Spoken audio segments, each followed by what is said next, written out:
Bonjour et bienvenue dans cette vidéo. Aujourd'hui, je voudrais vous parler de SPFPL, les sociétés de participation financière de profession libérale et en particulier de l'optimisation des plus-values de cession. Car la vente d'une pharmacie ou d'un laboratoire reste une étape importante de votre carrière. Malheureusement, vous pouvez laisser une forte plus-value sur la table du fisc au moment de la cession. L'imposition peut atteindre 34%. Il est pourtant possible d'effacer la plus-value de cession grâce à la SPFPL. Qu'est-ce que la SPFPL? La SPFPL est une structure financière puissante. C'est la holding des professions libérales qui leur permet d'optimiser la fiscalité. Elle vous permet, entre autres, d'optimiser les plus-values de cession sur la vente d'une pharmacie ou d'un laboratoire et de booster vos finances pour préparer l'avenir. Comment effacer la plus-value de cession?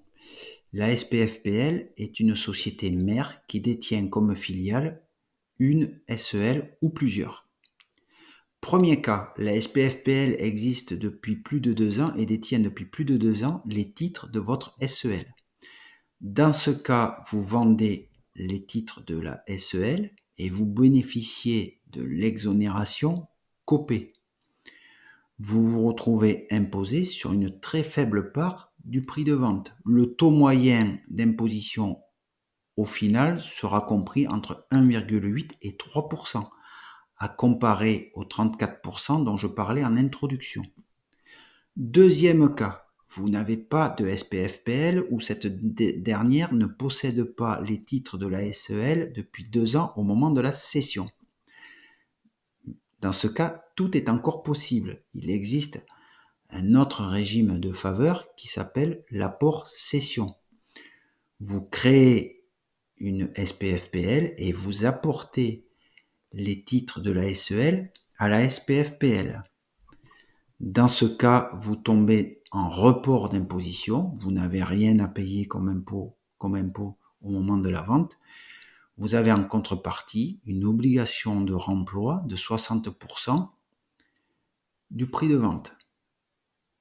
Retenez, aucun impôt à payer sur le moment grâce à l'activation du régime de l'apport cession.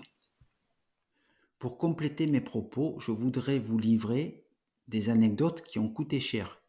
D'abord, le cas d'une praticienne qui a vendu son fonds libéral, autrement dit le fonds de commerce, au lieu de passer par la SPFPL. Eh bien, ça a été imposé au taux de 25% à l'IS, à l'impôt sur les sociétés. Deuxième cas que j'ai rencontré très souvent en 15 ans de pratique, le cas du praticien qui vend son labo et qui paie la plus-value, donc à hauteur de 34%. Et puis quelques temps après, il réinvestit. Bon, il n'y avait pas de SPFPL.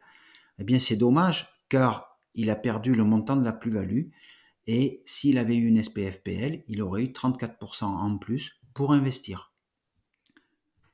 En conclusion, la SPFPL est un outil puissant pour optimiser la fiscalité sur la plus-value de cession, surtout si vous envisagez de réinvestir. Vous pouvez booster les finances, mais pour cela, il faut encapsuler le plus souvent possible dans une SPFPL. Pour aller plus loin, je dirais même que si vous envisagez de quitter le domaine de la santé, vous pourrez transformer la SPFPL en holding classique. Vous pourrez alors générer des activités plus traditionnelles comme la location meublée ou le régime para-hôtelier. Il faut donc anticiper et poser une stratégie financière solide longtemps à l'avance.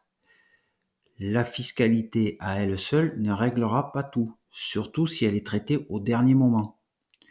Pour aller plus loin, vous pouvez consulter nos articles en ligne sur les holdings et leurs optimisations. Vous pouvez même me contacter directement à l'adresse mail qui s'affiche sur l'écran. Je vous dis merci et à très bientôt.